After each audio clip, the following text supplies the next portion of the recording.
Unsettling news. Sometimes what scares Philadelphia Eagles fans the most isn't a specific loss or a poorly played game in January, but that quiet feeling that something behind the scenes has started to shift. It's not an alarm going off loudly.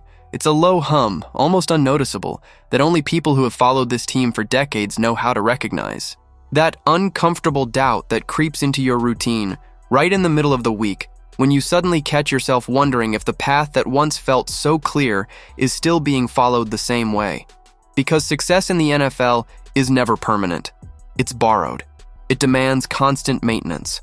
And Eagles fans, maybe more than any other fan base, understand exactly how championship windows open and close without warning. The problem is that most of the time, you only realize that window is closing when you're already on the outside, looking in, trying to figure out when things started to change. And that's exactly the feeling beginning to hover around this franchise. Not because of a lack of talent, not because of a lack of investment, but because of decisions. Decisions stacked on top of decisions. Choices made when the team was on top, believing the margin for error was larger than it really was. Because when you reach 2 Super Bowls in a short span, when you win one and stay competitive right after, the greatest danger becomes believing the machine will keep running on its own. This is where the conversation starts to gain names, faces, and responsibility. And inevitably, it leads straight to 2 central figures in the organization: General Manager Howie Roseman and head coach Nick Sirianni. Not as simple villains in this story, but as the architects of a project that is now facing its first real wave of questions since reaching its peak. Because the issue isn't that everything went wrong. Quite the opposite. What makes this conversation so uncomfortable is that so much went right. The roster was built aggressively. Moves were made with the mindset of winning now, not later. Bold trades brought in star players. Contract extensions locked up key pieces. But professional football always sends the bill later. And that bill almost never arrives all at once. For years, Howie Roseman was praised as one of the most creative and resilient executives in the league.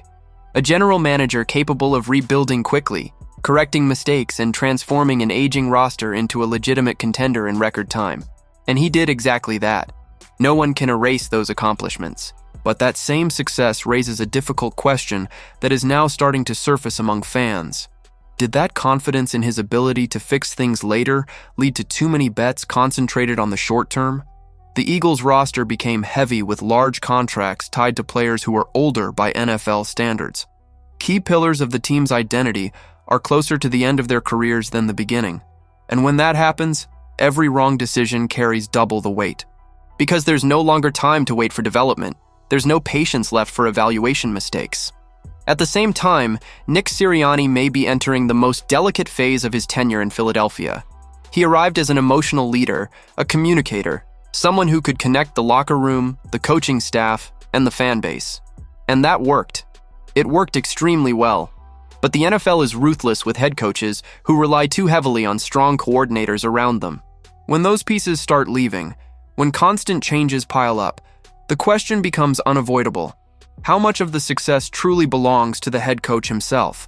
The last couple of seasons exposed an issue that doesn't show up clearly in basic statistics. Constant coordinator changes. Defensive systems that seem to be reinvented every year. An offense that loses rhythm at critical moments. Adjustments that take too long to appear in decisive games. None of that happens in a vacuum. It reflects choices made by the coaching staff, the organizational structure, and especially how authority is distributed inside the building. And this is the core issue that few people like to talk about openly. Are Howie Roseman and Nick Sirianni truly aligned on the long-term vision of this team, or were they simply coexisting smoothly while winning masked potential differences? Because once the margin for error disappears, once the roster ages and the salary cap tightens, alignment stops being optional and becomes mandatory. The way the front office has handled the draft in recent years also becomes part of this equation.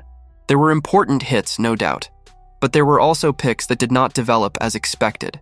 And when a team leans heavily on veterans, the draft has to be almost perfect to sustain the transition. It's not enough to contribute. Young players must replace veterans. They must take on major roles quickly, and that hasn't happened often enough. The result is a roster that feels stuck between two worlds. It's no longer young enough to wait for organic growth.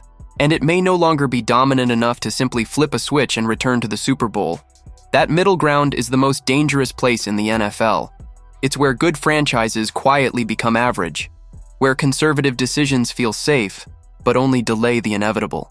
Nick Sirianni, meanwhile, is starting to feel the weight of leading a locker room that has already experienced the top of the mountain. Keeping competitive hunger alive in a group that has been there before is incredibly difficult, especially when the message begins to sound familiar. When promised adjustments don't consistently show up on the field, when important games slip away due to the same issues repeating week after week.